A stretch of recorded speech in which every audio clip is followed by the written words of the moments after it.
called up to basically participate in a social architecture project. Crumble. To identify more appropriate solutions than were currently available to wash facilities. Thoughts with Crumble. Anything to do with hygiene, sanitary and latrines and shower facilities. So considering their time of the month and how toilets could be better designed for women. Hello and welcome to A Thought with Crumble. Today we're joined by Imogen Felix and Freya Emmerson, who worked as social architects in the Rohingya refugee camp, Bangladesh. The following are some of their thoughts and reflections on their experience. Fundamentally, it was a social architecture project in the sense that we were using our kind of architectural knowledge and training to facilitate conversation with the Rohingya women, but then translate this information into design form to the humanitarian aid workers. We were very much mediators in depicting the issues and giving design solutions. Maybe you could discuss the process and the methodology which Oxfam had guided you with. In terms of what Oxfam were expecting from us, the impression I got was that we were there to, come with this sort of design point of view, but let the women lead the discussion in what they wanted. And in some cases, they didn't understand it or it wasn't going to work for them. So working with these ideas and then taking back from them and then drawing them up. And I think what became immediately apparent when we were there, we would sit and we do focus group discussions. So that basically means that you go into a room of people, of women specifically, from literally the ages of 3 or kind of 1, they'd be babies sat on mama's laps, and then there was up to the age of about 70, and we'd sit down and ask them, what can be improved. And because there was a language barrier, we had a translator, and we also worked with plasticine and sketching, and these women were able to give us really specific issues that they were facing, enable us to find out a lot more. And I think being in that room, you're suddenly well, yeah, obviously I'd want to have a toilet that's been emptied. Obviously I'd want to be able to dry my sanitary towel in a private place. You start to just go, yeah, these are issues that that would make my experience more dignified, that these women deserve. Things that we don't even think about really here because they're all in place already. Which is the beauty of design. The best design is stuff that you don't notice because you're not looking or searching for it. We got there and, we'd had these sort of drawings, and actually the women were like, these are great, but this is not what we are interested in. Actually, we want to have much better latrines, and we're more interested in the toilets and having them closer together so that we can reach them. And, we'd had these sort of drawings, and actually they were really helpful in the mediating approach because we sort of drawn some stuff out thinking, because we'd spoken to the previous women in the different camp, this would help. And they were then actually, this is a good starting point, and they were able to draw over them and give us their opinions on what was more important to them. Coming from architecture school, how do you feel the experience was being there and designing for the real world? As an architecture student, you're so a lot of what you're taught is all based on the final detailed design and how it's all going to work in a really specialist way. And you go into all this, the aesthetic qualities of it. Whereas as soon as we were out there, neither of us having been in any kind of situation, well, I hadn't personally been anywhere like it. You're really thrown into actually what is the real primitive needs of these people, what is going to actually sustain them. And then that changes the design completely, because you're really looking at realistic practical measures and solutions which aren't going to be detailed and final, because none of it was meant to be, it's all meant to be temporary design. So it's how can we make the best fitting, most practical temporary design, which includes all of these different ideas from the women and how the people that are using them.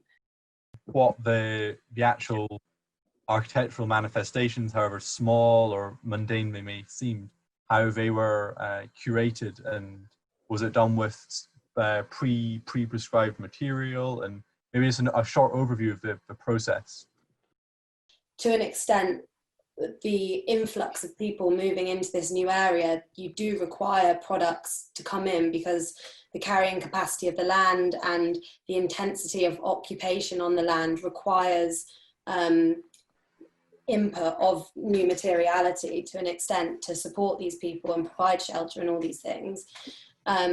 So when the Rohingya population came in influxes, they were given a piece of land, they were given tarp and wood and basic things to basically start their life. And I think, and then to create their own home. Some were already pre-made, but some did make their own. And I think that idea like scares us a bit, like, oh my gosh, we would hate to make our own home. That's so scary. And obviously that situation that they're in is terrible. And having to make your own home on top of that is really intense. But we can't underestimate the kind of thriftiness, the intelligence, the connectivity these people have to materiality, because on a daily basis and back in their culture, they would have made their own home. They would be fixing things every day. They would be adapting their structures to for their ritual of life. I think we spoke briefly about the kind of IKEA setup, which is the kind of the better homes, I think it's called. And it's great that the Western world are, dedicating resources, dedicating minds to better and think out these situations a lot more by providing these final solutions. But as we acknowledged when we were there, the land's different, the kind of the materiality you use.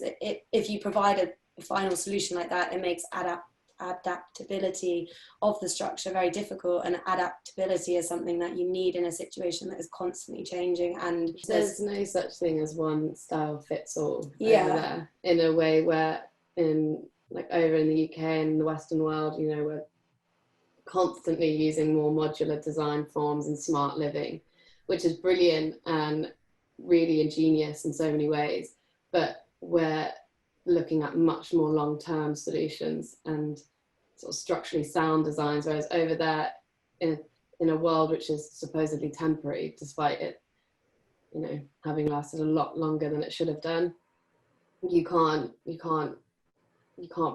press one idea into an environment that is constantly fluctuating. I think a lot of it is bringing in materials that they feel comfortable being able to fix and sustain by themselves. I think what's so much more important in this case is that the people in the camps are able to, fix and treat their own homes and, without extra help once it's being brought in. It's a really interesting time to use these discussions and use these very specific discussions and honest and individual discussions with people to help improve the spaces they live, make it more sustainable, make it more appropriate for a work-life balance, make it, all of these sorts of things. So I think, it's definitely taught us about that extrapolation of human data and human experience, and then that sort of implementation through very simple strategies that can really make a massive difference in people's lives. So I think we've got a lot to learn in that sense. I was saying to Freya, it would be quite nice to have more of a focus on drama, in the sense that you acting it out, putting yourself in someone else's body. Yeah, exactly. Lessons of kind of, that you actually act out the design brief, act out conversations, and allow people that kind of creative freedom to be like, oh yeah, well, I'm a fisherman and I need to take my shoes off there, and I really smell, so maybe I think probably my clothes smell, sorry, so I need to put them in the washing machine straight away. And when you start to actually imagine this person's daily life, then these spaces just create themselves. There's not that sort of block of I don't know what to do. If you don't want to be seen to go into the toilet, you think that you're going to have to make a sort of secret entrance, but then on the flip hand, that's completely eradicating this idea of safety. So these are all really interesting ideas about people's, you know, happiness and safety, but also like essential need that we were sort of faced with. Yeah. Do you think, in terms of what we learned when we were at university as architecture students, that there could be more of a focus on social architecture in this way? Do you think there's something that could be nurtured in the way that we're educated? It's just having more kind of real life projects, in the sense that when you're dealing with real people and having real discussions, you suddenly have this responsibility and this kind of joint ownership over a kind of improved future, and you are forced to then really communicate with this person that you're serving, and really forced to get in their heads, and I think there should be more training in conversation and how you break down issues and how you help direct people and mediate a discussion that gives you the answers you need in order to answer the design question, so you can more intelligently kind of extract information from users. And I think that's what we got from being there, is just like, obviously you're not going to know what their key issues are or what they want more of or all of those sorts of things. And when you sit in a focus group, you realize everybody's individual needs, everybody's personality comes out, and they all have something to say, and they all have a way that they envision improvement. And that can definitely permeate into the architectural education, have more of a focus on anthropology and social kind of social things. At Crumble, I think like the reason why I joined Crumble was because I thought it was quite like architecture is such like a pervasive field, like it really affects like everyone's lives, yet not many people are interested in it. And I think like the way that Crumble has tried to reach out to people like me, like that do social anthropology and linguistics, but also do people that do history and archaeology and geography, and it's quite nice to have those conversations, because like I think like how people like us, like, you know, that don't do architecture can draw so much from like understanding the built environment a bit better. I think like what you said, I think architecture students, like architects, can actually learn a lot from like the social sciences and like sociology and 100%. All that.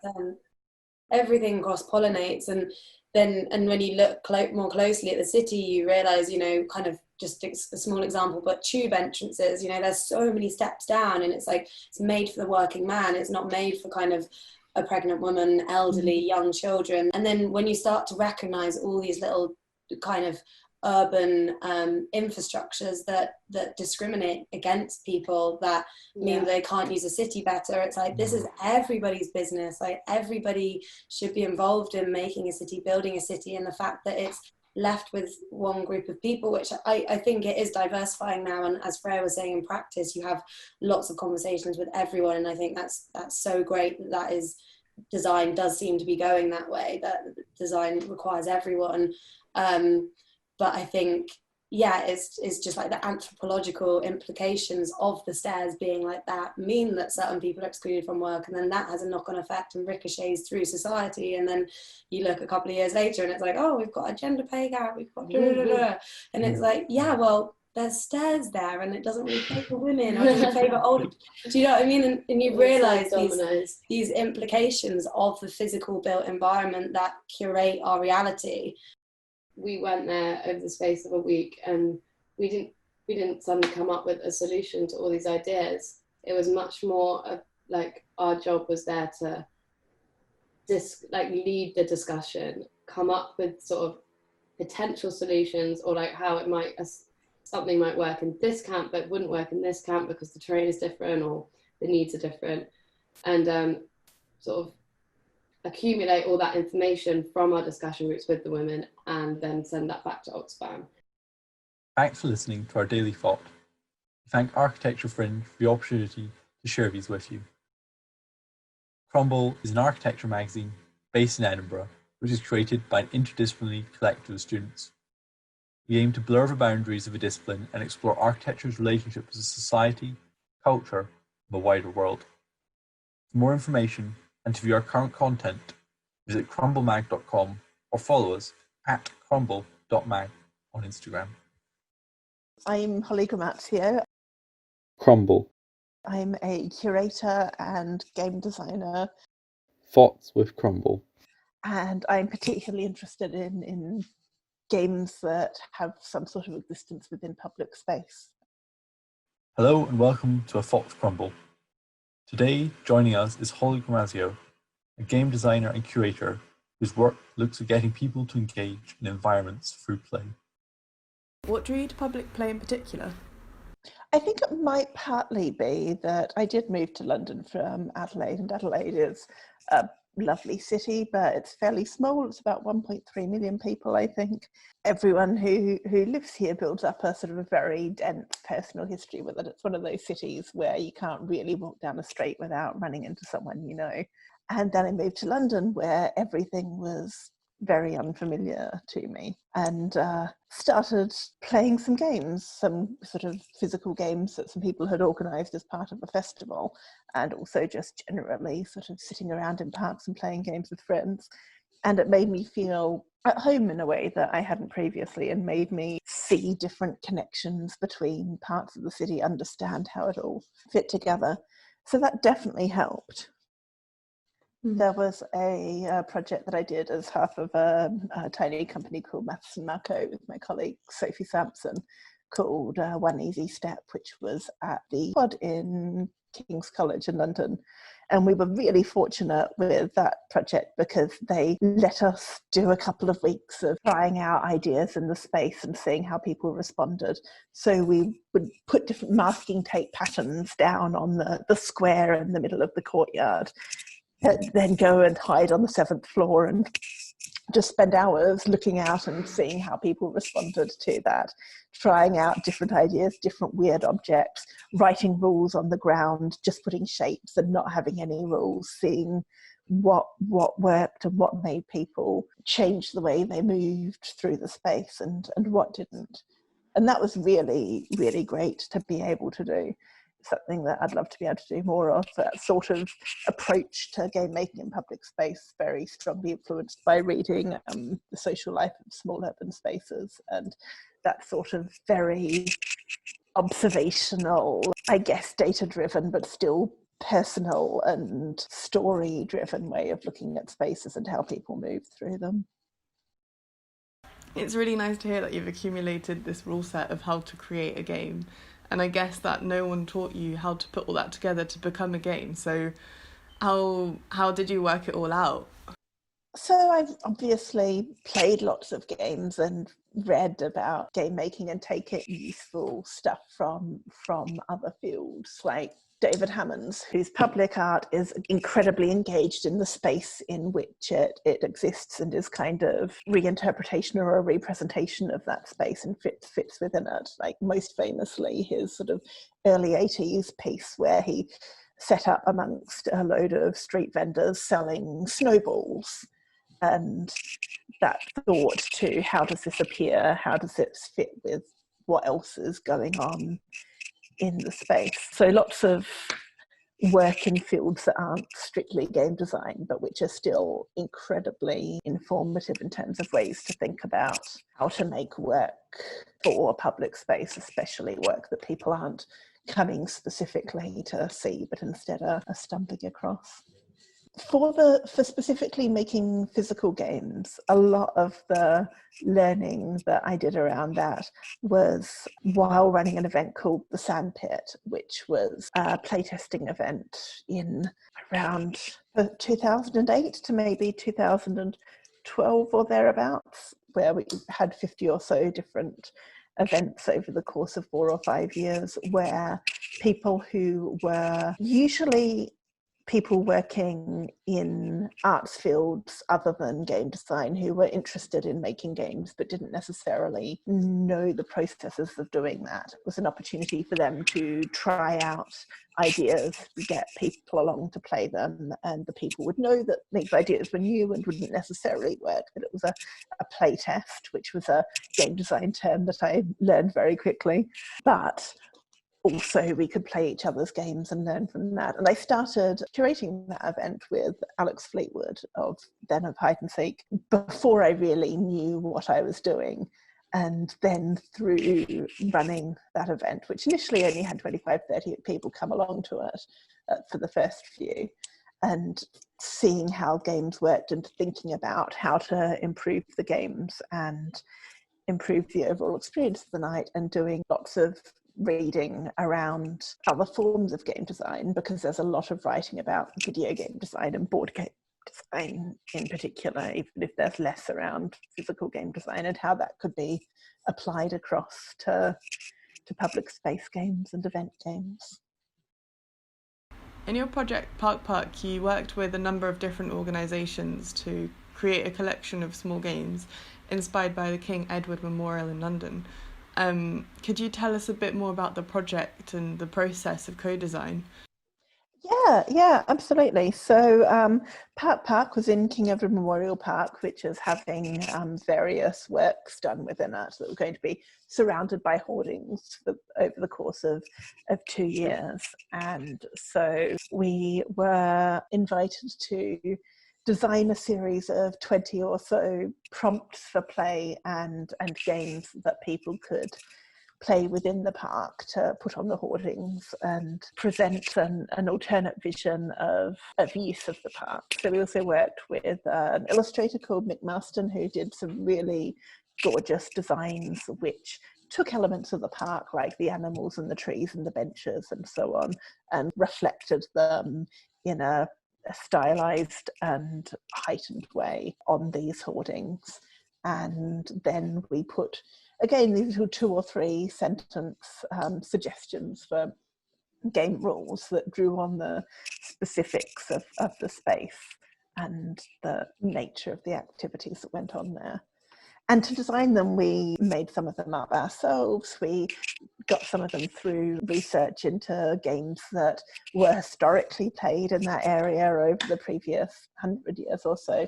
And we also worked with local groups of young people to come up with game ideas and test out the game ideas that we had. So how have you found that people respond to your work? And particularly with the co-design projects, have you found that any of the responses surprised you? I think a lot of people really love seeing a thing that they've contributed to manifest in public space. This is definitely still part of it for me, going somewhere and seeing, oh, here's that thing that I designed on the ground or on the hoardings.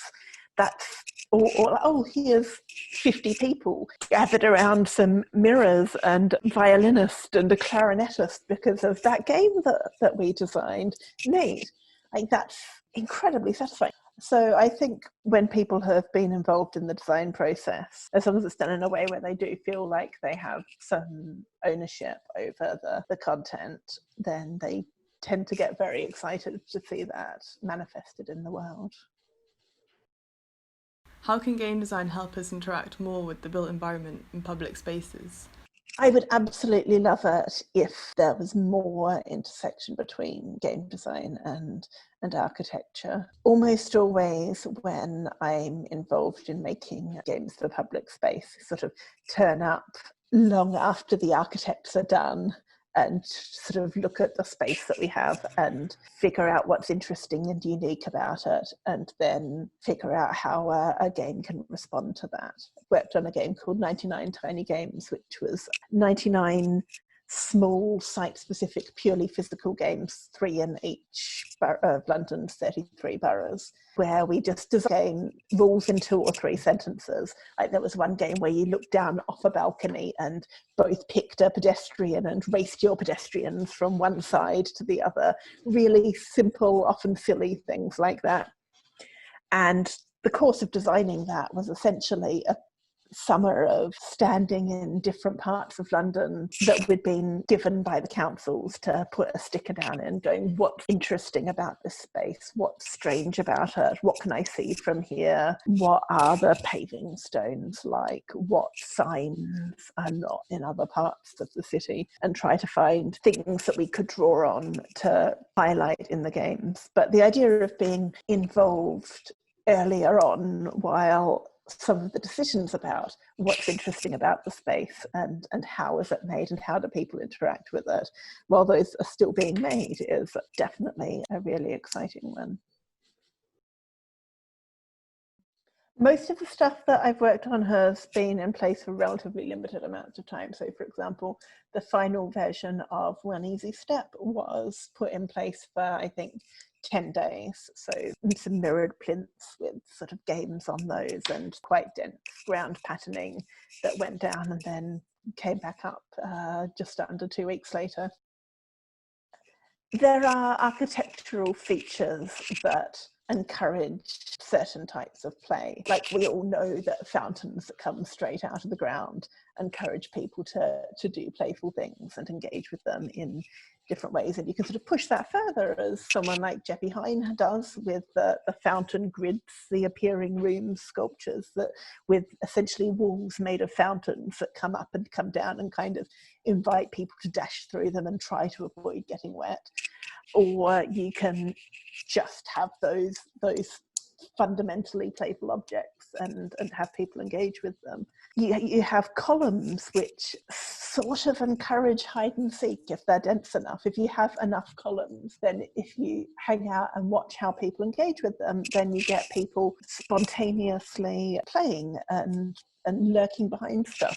In fact, the example where this happens, like very often, that comes up quite a lot and we definitely shouldn't, is the Holocaust Memorial in Berlin, where the sort of gridded structure of it and the sense of separation from the city and the sort of rectangular columnar hideability of it means that, especially if you get sort of school groups who've been dragged along there and aren't very engaged in being there for the reasons of it being a Holocaust memorial, will start playing for that space incredibly inappropriate ways. But it's very strong evidence about how the architectural and sculptural features of a space can spontaneously bring play out of people, even when it's not trying to do that. So when things are actively trying to do that, it feels like there's a load of potential and a lot of space there for structures that go a bit further than current public space design tends to, in thinking about specifically what types of play will be encouraged by the colours, the patterns, the shapes, the lines of sight, and what can one do to bring that out more. The Olympic Park, again in London, back when it was being used for the Olympics, had a big crossroads where the floor was slightly spongy, sort of slightly rubberized tiles, and they were in irregular shapes with 4 or 5 different colors, spaced basically a long person jump apart, which meant that almost all of the kids and about 10% of the adults who got to that crossroads, without having to be told that this was a thing they could do, without having to be explicitly invited to play, would just pick a color and try to jump across, stepping only on the pinks or only on the blues to get to the other side. And you definitely get a lot of examples of things like that do nudge towards playfulness, and you get designers and artists and architects who are very interested in play. But yeah, I think it would be really interesting to have more game designers involved in that sort of part of the process, where you are thinking about what is the space like, how do people behave in it. Game design is very much about behavioural tweaks and thinking about changing small things, tiny motivations, in order to sometimes make people's feelings about virtual or a physical space different and change their behaviour in it. I feel like that could feed into architecture more than it generally has. Thanks for listening to our daily thought. We thank Architecture Fringe for the opportunity to share these with you. Crumble is an architecture magazine based in Edinburgh, which is created by an interdisciplinary collective of students. We aim to blur the boundaries of a discipline and explore architecture's relationship to society, culture, and the wider world. For more information and to view our current content, visit crumblemag.com or follow us at crumble.mag on Instagram. My name is Zubaydah Jibrilu. My name is Aisha Janki Akinola. I am Imogen Felix. Crumble. I'm a recent graduate from the University of Edinburgh's MA Honours Architecture programme. I am a second year architecture student at the Edinburgh College of Arts. I study architecture at the University of Edinburgh. Well, studied, I'm now a graduate.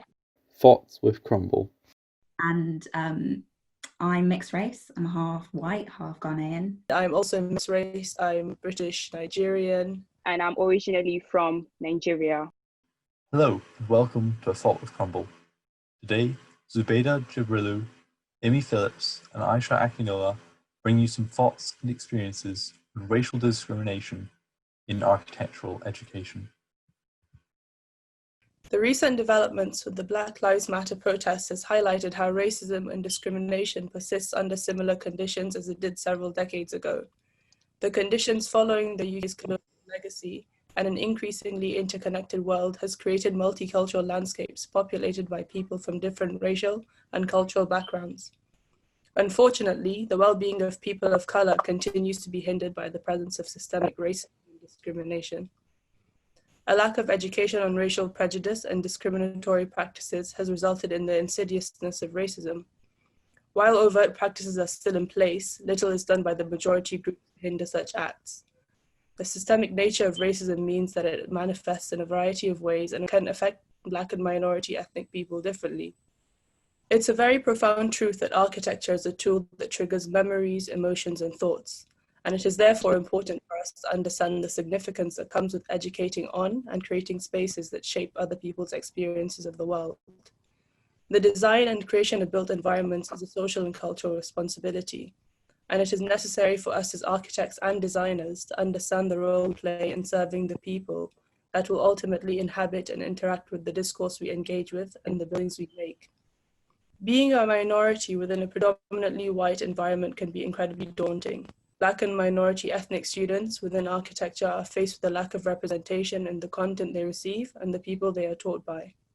Those who come from non-Western regions, including those with an interest in learning and writing extensively about architecture from non-Western regions, are often disappointed as architectural discourse continues to be focused on Western hegemony. More often than not, Black and minority ethnic students must rely on their own knowledge and a lack of additional support from tutors and other staff when it comes to researching and discussing topics outside of Western discourse. Racism is imbued with a consistent denial to allow other architectural truths and discourses to flourish. The refusal to include non-Western architectural discourse within education continues to support the colonial legacy and erase other cultures from the global consciousness. Despite this, memories, stories, and accounts of forgotten histories and alternative narratives live with many individuals. Through preventing people of Black and minority ethnic backgrounds the ability to fully participate within academia, such knowledge remains disconnected, and often people of color end up working in isolation because they are not given the space and opportunities to fully engage others with the content they're interested in. Tackling the insidiousness of the way architectural education is structured means by dignifying alternative architectural discourse, people are able to access stories that are alternative to the prevalent idea that Western practices of building and making are the only and most advanced and successful way of learning to create built environments. Social and cultural values are drawn from the historical and cultural practices because architecture, at its root, is designated towards imbuing itself with an understanding of the direct geographical, social, and cultural environment it serves. What messages then are governing bodies and educational facilities trying to make through their refusal to extend the content they deliver past Western discourse? Seeing as our institutions continually claim to be diverse, but more often than not are merely statements that attract more people of colour without supporting them with the relevant resources, it seems beyond logical to cater towards non-Western discourse and give it a primary role within courses such as architectural history, rather than entertaining them as footnotes.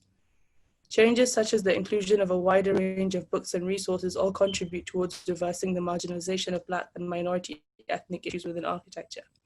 A lack of diversity and representation through the employment of staff can instill a lack of confidence to engage with discussions, participate in activities, and approach certain fields.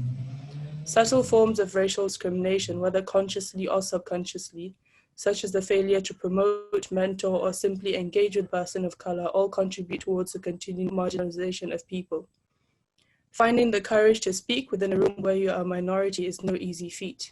When a person of color does try to speak up, they are othered because they make the majority uncomfortable by voicing out the many ways in which they are oppressed. Examples include the continual propagation of imagery that negatively stereotypes them or the use of racist language. It is thus the responsibility of everyone to ensure that they are aware of what role they play in either dismantling or upholding racist and discriminatory practices, by ensuring they are aware of how their behavior affects the continued marginalization of people from minority backgrounds. Dismantling racism and discrimination within architecture doesn't rest solely on hiring more Black people and enrolling more students. It also depends on ensuring that acts of discrimination are eliminated. The microaggressions faced by students and employees are endless. What has been discussed here is a very small example of a variety of issues and concerns faced by students and employees. Being a Black student in architecture is having to constantly explain your existence. It is having to write essays on colonial urbanism. It's not seen as a Black tutor at your university because, after all, we are minorities. It is tough being the only Black African student in a classroom. It is even harder being the only Black Muslim student in the classroom. Nevertheless, I will not exchange my identity for anything. For every single facet of me has shaped the way I see the world. Every single negative experience has taught me resilience, courage, and determination. When I was told architecture is not really the best course for you to study, I was bent on proving them wrong. When I was looked down upon by my peers, I smiled. Because clearly they wouldn't and couldn't understand where I'm coming from. And most importantly, where I envisage to be. On beginning my architecture studies at the University of Edinburgh in 2016, I found architectural history to be one of the most interesting and more enjoyable courses. However, I was surprised that a course intended to provide an in-depth history of world architecture had such a limited range of African architectural history beyond the ancient Egyptians. This was extremely disappointing for several reasons. Firstly, having felt unrepresented in my history studies in every syllabus throughout my primary and secondary education, I was optimistic that the university academia would provide a more unbiased and balanced view of history. Furthermore, this blatant omission reinforced antiquated ideas about African architecture and the continent in general, not only to a new crop of architecture students, but to a cohort of art history students also. Lastly, upon exploring books such as Manuel Hertz's African Modernism and similar literature, it became evident that the continent has more than sufficient works of architectural and engineering significance to be relevant and included in our learning. As the history we learn largely determine the precedents we use in our design, it's easy to see then understand the subsequent omission of Black architects in our design discourse. This is something that desperately needs to change. My experiences within university have seen me be profiled and mistaken for other students simply because I wear a hijab, ignoring the fact that the other students wearing hijabs within my course are Asian while I'm mixed-race Black. In other instances, I've had lecturers make remarks about racism, saying it's all over now, we've apologized for this, whilst showing us images of human zoos with Black people in cages and maintaining direct eye contact with me. When applying for jobs, I've always made it a priority to look at whether offices have employed Black people or any other person of color for that matter. I didn't want to be put in the position where I'm alienated and dismissed for being the only other person in the room. In previous situations where I have tried to address issues I or other people of color have faced, my concerns were dismissed and it destroyed my confidence. It took me a while to build it up and it's not coming back down. The racism experienced in the British architectural experience is very subtle and quiet, yet still very real. You constantly feel like you have to inconvenience yourself to suit the general community. The most obvious and clear experience I have had was on my job experience during my third year, a semester out in practice. Before the day I was meant to start working, I met with someone from the company to discuss my plan of work. after discussing the business related side, he started hinting at the look of my hair and advised me to cut it or make it look neater in order to have a more acceptable work look. This was wild to me because that was just how African natural hair grew. Nonetheless, I convinced myself and conformed. On getting to the job the next day, I literally saw a white man with hair to the length of his back, unpacked and loose to let fly. And that really got me shook and kind of annoyed because the only difference between me and him, I guess, was just the color of our skin. I never really brought it up and it just got swept under the rug, just like every other subtle forms of racism experienced by numerous people of color. My experience in architectural education has been an overwhelmingly white one. From the architects we studied to the lecturers themselves, I found it increasingly difficult to picture myself a mixed-race female in the professional world. Throughout my time at uni, I've written essays reflecting on the homogeneity and inaccessibility of the architectural profession to minority races. It's made me consider how the architectural profession favours those with plentiful time for education and abundant money, which is resulting in architecture designed primarily by and for white people. A change in this homogenous field would allow people of colour to feel represented and catered to in the architecture surrounding us. The detailed accounts given by students serve a poignant reminder of the way systemic racist structures have seeped into every fibre of our lives. The discrimination faced by people highlights how the architectural education system needs to be reconfigured to dignify various non-Western architectural histories with the truths they deserve. For centuries, non-European practices of living have been painted as uncivilized and backward. White supremacist conceptions of other cultures have been embedded in the behavior and language employed by people on a daily basis. Whether they are aware of it or not, it is the responsibility of those who benefit from the marginalization of any group to unlearn how behaviors they have been taught alienate the minorities around them. An openness towards engaging with conversations on race and discrimination is one step in the right direction. Read, learn, and discuss with your friends and family. Question why you've somehow all grouped the minority students in one group whilst the other ones are another, whilst the white ones are in another group during tutorials. Scrutinize every aspect of your existence and ask yourself, how can you make yourself conscious of the biases that have been ingrained through centuries? This is an open call for everyone to give accounts of how the current organization of the architectural discipline upholds discriminatory practices and ask for concerns and thoughts on the future of architectural education and practice. We hope these thoughts help you consider your role in dismantling structural racism within architecture and wider society. Crumble is an architecture magazine based in Edinburgh, which is curated by an interdisciplinary collective of students. We aim to blur the boundaries of discipline and explore architecture's relationship with society, culture, and the wider world. For more information and to view our current content, visit crumblemag.com or follow us at crumblemag on Instagram. I'm Sara Ortiz Escalante, Crumble. one of the sociologists and urban planners here at lectiu Punt. Thoughts with Crumble. We are a non-profit co-op of architects, sociologists, and urban planners, and we've been working since 2005. Hello, and welcome to A Thought with Crumble.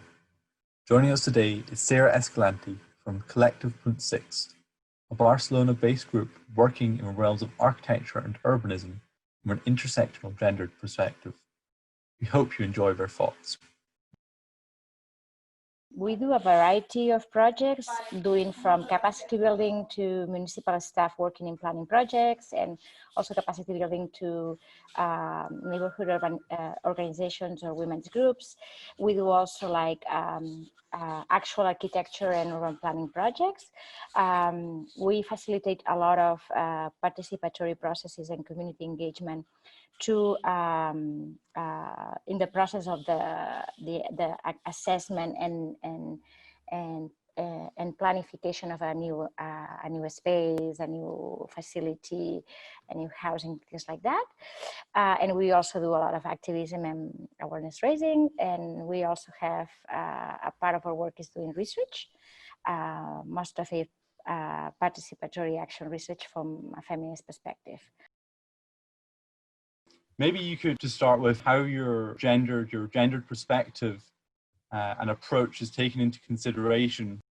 When we include or integrate intersectional gender perspective in planning, we look at three things. The first thing is to change our priorities in the way that we see planning and architecture. We want to focus on the full everyday life experience of people and activities beyond the productive sphere and the employment, and we make visible and we value all the activities related with the care and the domestic sphere, which is still carried out today mostly by women, with the objective of valuing through the project that the city can better respond to care and domestic activities on whatever project we are doing. And also to make them visible and work towards the future that it's not only an activity that is carried out by women, but it's a social and public responsibility. How that project can improve people's everyday life in their diversity in that neighborhood. We value doing work fostering the participation of women. So that women participate in the whole process from assessment and design and implementation and evaluation as neighbors, but also as experts, as architects or urban planners, to give them visibility and value to the knowledge that they have. So on one hand, we foster the participation of women, and on the other hand, we foster the participation of those people that also have been excluded from those processes, from this intersectional perspective. So we do, when we do participation, we also do groups with children, with youth, with teenagers, with elder people, with people with disabilities, with people with, from different origins too. The first one will be to focus on the everyday life. The second pillar will be to do like through participation, because we understand that the neighbors and the residents of a particular place in their diversity are the experts of that place. And we foster that as much diverse people participate is a better process. And the third pillar is to also pay attention to how gender violence continue limiting women's right to the city. So analyzing how gender violence is manifested in the continuum of the private and public sphere, and how that condition women's use of the city at different times of the day, the kind of activities they do, the spaces that they use and they not. The scales of spaces range so much, city, street, room. Yeah. How do you work within these different scales, and what scales do you operate on? Our work mostly is to provide qualitative data, because also urban planning or mobility and transportation are fields that are informed uniquely by quantitative data most of the time. And this is an incomplete analysis, right? We need to know more in detail information. So depending on the project, one of the first things that we do is to look at secondary data that exists about this neighborhood, and also talk with the people who are kind of like who are promoting to doing this process, to get more information and do a first assessment of how is that community, right? How is that community? How is that town? How is that city? And depends on the scale, you have to look at more sources of information, right? We have kind of a map, right, of how is that community, how is that city, and we can propose the amount of activities. So oftentimes when it's a small city or a small town, the participatory process might be more condensed, right? Or yeah, because in a town with 3,000 inhabitants, maybe you will do like 2 or 3 participatory activities, and it will be easier to get information of the diversity of people. Of course, in a city, in a large city, you have to work. It's difficult to have a process in a big, large city like Barcelona. You usually work either by neighborhood or by district. And when we have work in districts, also we have work specifically with the population of every neighborhood, and analyzing their needs also. So we usually work with groups of participants that, yeah, it may vary between 20 people to 50, 70, depending. And yeah, and we adapt to the context, to the group, to the topic, to the situation. So what we have done this year is to develop a lot of methodologies and methods to to kind of that we are continually adapting to the group of people and to the particular project. Their voice disappear when you are in a big meeting with 100 of people and you open the micro. The micro is usually the same people that talk, and they talk about their personal interests, right? So we try to adapt to first do a participation with specific groups. And once we have done the assessment with the specific groups, we'll bring those results to a more mixed group to make everybody understand the needs of the diversity of people of the community. And that give us different results to work on the proposals and the recommendations of how that community can be improved. With urban environments that have existed for a really long time, like a city like Barcelona that has such an old history, but that was designed by men and didn't have these inclusive priorities in mind. So how do you work on top of this rigid grid where you don't have a clean slate to do this sort of de-articulation and alter the spaces to make it more inclusive when it's an urban fabric that has existed for so long? We don't want to destroy what we have now and build a new thing. The idea is how we can adapt what we have to better respond to people's everyday life, right? Because it's something more sustainable, and sometimes it doesn't need like super great changes of infrastructure or construction. It needs like some adaptations, right? And in that sense, it's more difficult to change the mindsets of some urban planners and architects than to change the urban environment itself. As you say, the changes don't have to be so large city scale. What kind of street level changes can you make to alter that experience of someone who isn't a male? I'll give you an example of one project that we really like. It was a study of the location and type of benches that were placed in one of the districts of Barcelona, in the Eixample. So one of my colleagues, Marta, did a study with a participatory study with a group of elders in the different neighborhoods of the Eixample. And it was participatory.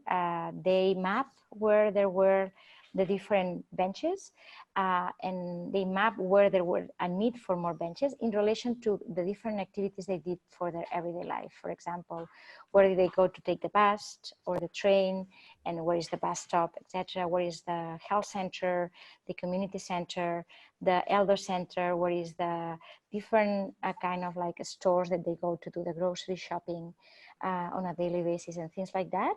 And through their kind of like everyday paths, they got an assessment of how they could improve the network of benches in the Eixample. They also made recommendations about the location, where to be located in relation to facilities, in relation to other services, to stores, to a bus stop, things like that. Was school, for example, right? They also made recommendations in relation to the type of materials to be used in the benches, right? If you put like a metal bench in the middle of Barcelona, it's going to be super cold in the winter and super warm in the summer, and nobody's going to use it, right? So the type of materials, also things related with the ergonomy, right? How they have to be to make sure that they respond to the needs of the elders, but also to the needs of the people who take care of them, right? So this kind of project that was the study. And then the district saw the value and the city saw the value of this study, and they decided to invest money and increase the amount of benches in those areas of the district that there was a lack of benches. You also talk about an economy which is in solidarity with its people, as a sort of utopia, which I guess you're working towards as a practice in many ways. And I wonder how you see your work playing its part in foreseeing a future, especially in such a rapidly changing society. Well, I think what we have working, I mean, what we are doing, or we kind of our philosophy is not new. It's something that it's been it's been there since the 70s. I mean, actually, a lot of people, a lot of women in the UK. I mean, in the UK, we have the example of Matrix and women design services that they started in the 80s, right, to work on these issues. And a lot of people have learned from these predecessors and these women. They have done a lot of work and adapted to our context, right? The current context of the pandemic, I don't think that bring much more new to the things that we have been advocating.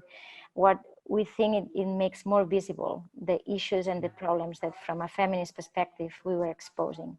The crisis of care, it's connected totally with the crisis of climate change.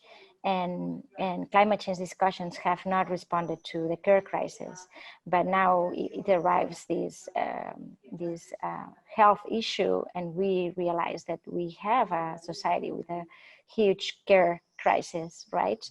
Where women we are going to continue paying the consequences even more of this crisis, right?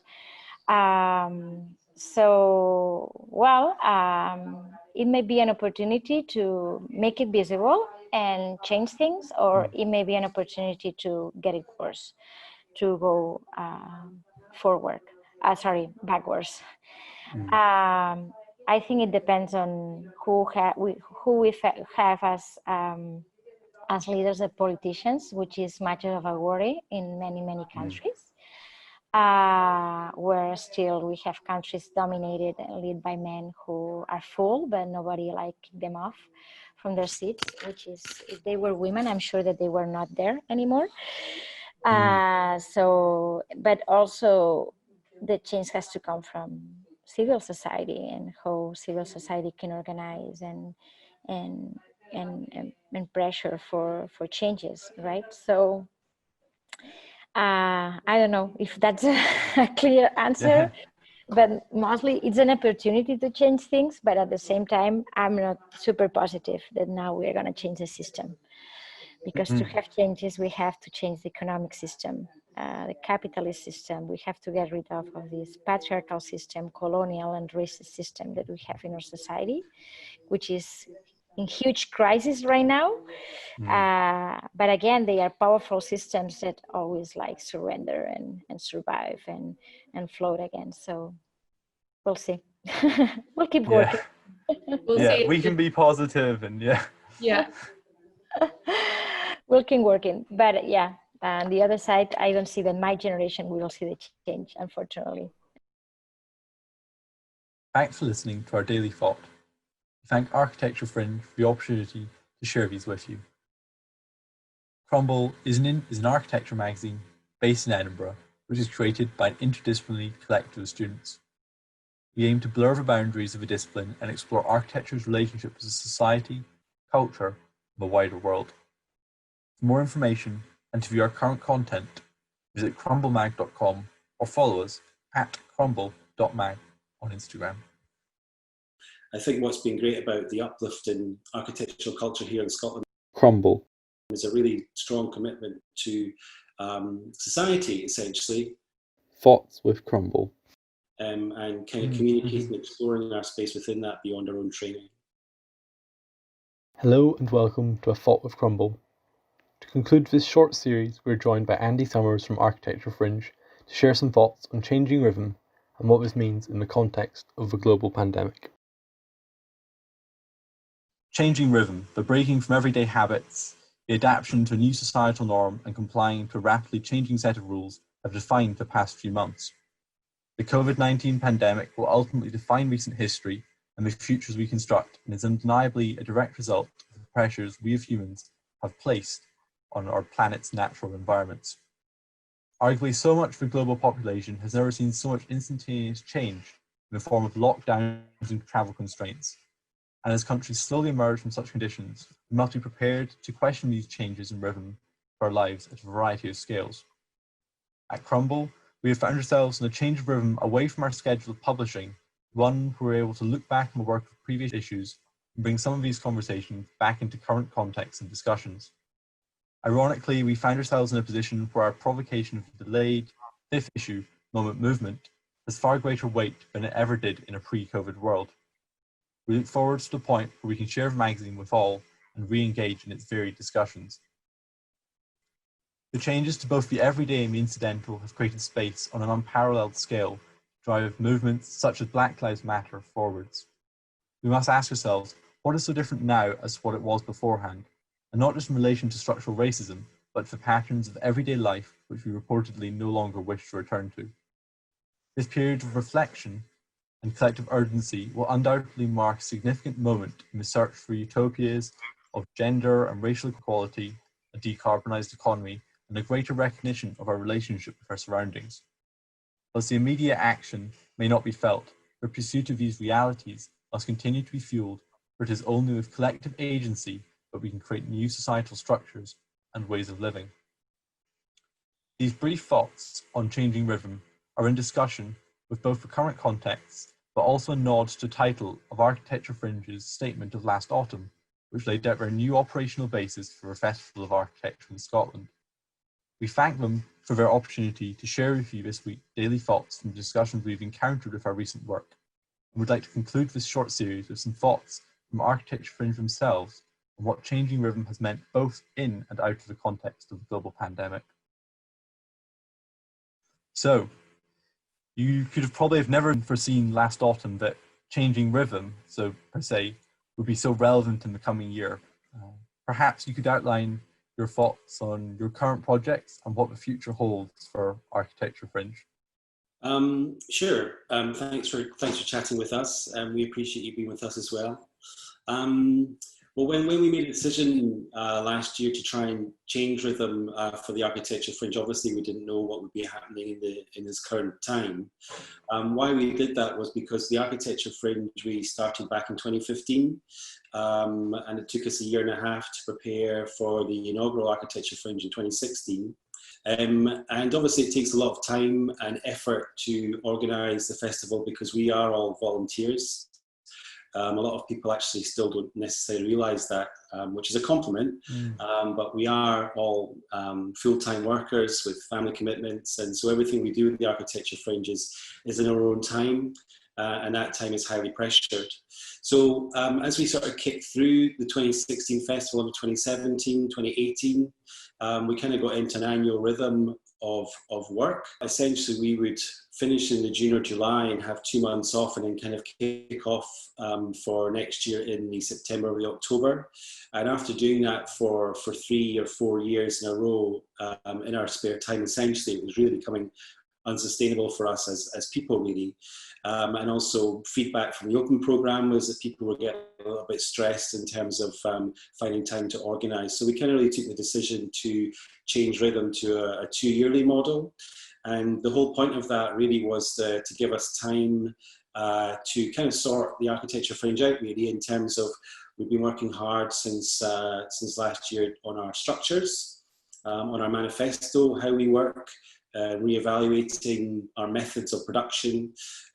So this in-between year was a real chance to kind of review what we were doing, but also importantly was that we have such plans for the Architecture Fringe to expand beyond an annual or a biannual festival, and we really wanted to use the in-between years to explore new areas of work, to have year-round activity, really. So the change to the 2-year model has been pretty critical for us, and yes, I mean, in context to trying to organise a cultural event this year, obviously a lot of other festivals and organisations have quite rightly perhaps parked wholly their programmes or modified that slightly to go online in the current situation. So we obviously didn't foresee what was going to happen, but it's been not beneficial, but we've been fortunate, I think, to be honest. But we've been using the time for something else anyway. But yeah. Yeah, I think it's interesting to hear how you've progressed and born in a kind of similar era to Crumble in terms of a couple of years earlier, but interesting in terms of how you look to move on and perhaps changing less rapidly than we do as a team, as we're students and we have to hand it on, etc. But yeah, lovely. Thanks for sharing those with us, and it's good to hear of how you've developed and how changing rhythm is probably for the better and for the future of the festival. Yeah, I mean, you mentioned time there, and it is interesting because it is all about time, essentially in terms of speed, pace, which we can come on to with the sort of contextual changes in rhythm and society. But in our very, very first kind of group collective meetup back in, I think it was January 2016, Theo actually came and the Crumble team with this idea for a new student magazine out of Edinburgh Uni. So it's been really nice to kind of grow with you and so many other organisations, because I mean, what's the main thing for us as the Architecture Fringe production team is that we're not alone in what we're doing. Obviously, the open call has been answered by increasing numbers of people, but other organisations and magazines such as Crumble, Test Unit, Voices of Experience, for example, we've all matured and grown together in a sort of ecosystem of kind of grassroots uplift of architectural culture. And it's really quite important actually, because for the production team, if we were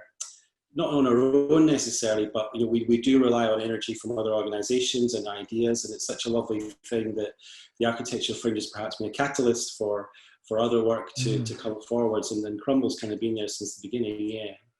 Yeah, I'd like to think it's a very rather symbiotic relationship, or maybe we're almost more dependent on you, as it allows us to change team. For example, someone like me to take on a role, and within a few months have other people to lean on who have been there for a bit and seen Crumble's history, etc. And I think that's a real strength of having several units or groups which are doing something similar in terms of beginning to blur boundaries between architecture, society, culture, and the wider world. But by doing that, not in covering the same ground, we could touch on this common ground, because we both stand in positions where, as I said, we to blur boundaries between architecture, society, culture, and ultimately communicate with an audience which may not usually engage with architecture.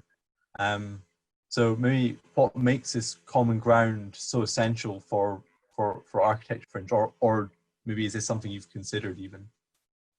Well, I mean, I think part of our training as architects is that obviously everything we do is generally about other people. Every line that we draw affects people, and the discipline itself perhaps is not necessarily that connected back into wider society once you emerge out into industry, because obviously it does take a lot of focus to actually construct buildings, and part of our training is to facilitate clients and be involved in larger macro systems. But I think what is crucial is that architecture doesn't exist in a silo. It's wholly reliant on its social, political, and cultural context. And I think what we do, Crumble, the Architecture Fringe, Voices of Experience, many other organisations and people who place work into contemporary architectural culture in Scotland, really have a very strong commitment to perhaps a wider common good, and exploring how architecture affects people, but how also architecture is buffeted by larger macro structural issues which have a profound effect on people's lives. And you know, that is life, and it's a very, I find it infinitely fascinating, because that is what our contemporary context is. And architecture is inherently political, it's inherently about power. Our whole macro systems of how we organise a society is played out in the built environment, and part of our job, I think, culture, is to help demonstrate how the built environment comes about, and how people perhaps can have a more agency within that to understand those structures, but also know how they can perhaps resist or change those structures. So I think what's been great about the uplift in architectural culture here in Scotland is a really strong commitment to society, essentially, and architecture is everywhere. And what we've enjoyed most is programming beyond our own discipline. Obviously, a lot of the events and the work we produce is highly architectural with other architects, but we also engage many other people who aren't anything remotely to do with architecture, but who exist, who have a life, and who are interested in the built environment. And I think that's part of the nourishing fun, is to step outside your own confines and really reflect through other creative disciplines and other areas of economic and social life. And I think another commonality that strikes between ourselves and Architecture Fringe is that the use of a provocation that has implications not just in terms of architecture, but on a wider scale. For example, your previous one, In Real Life, I think has a real strength, as it has very meaning for out with the subject of architecture. Maybe just to pull things back to another short provocation, just to wrap things up. But changing rhythm is in many ways comparable towards moment movement, which is the provocation of our 5th issue, which is currently in production. We've already had the moment with the global pandemic. The initial changes are over us, yet the movements need to be continued and pursued. Any thoughts on the words moment, movement, and a relation to the changes in rhythm, which we're currently all participating in? Yeah, I mean, I think what's interesting with all these terms, that there is a propulsion in there in terms of, obviously time always moves on, but I think it's recognizing that we kind of have to slow down in many instances. And I think what's important about the wider cultural context is that we really have to take the opportunity, I think, to collectively enhance our knowledge about what's gone on before. Too often, I think, we don't know enough about people or movements that have happened before, and we don't then collectively build on that knowledge to push forward. And I think the pandemic time has been a good time to slow everybody down, essentially, but for a good proportion of the population to recognize that there is people in the world whose daily reality is not good.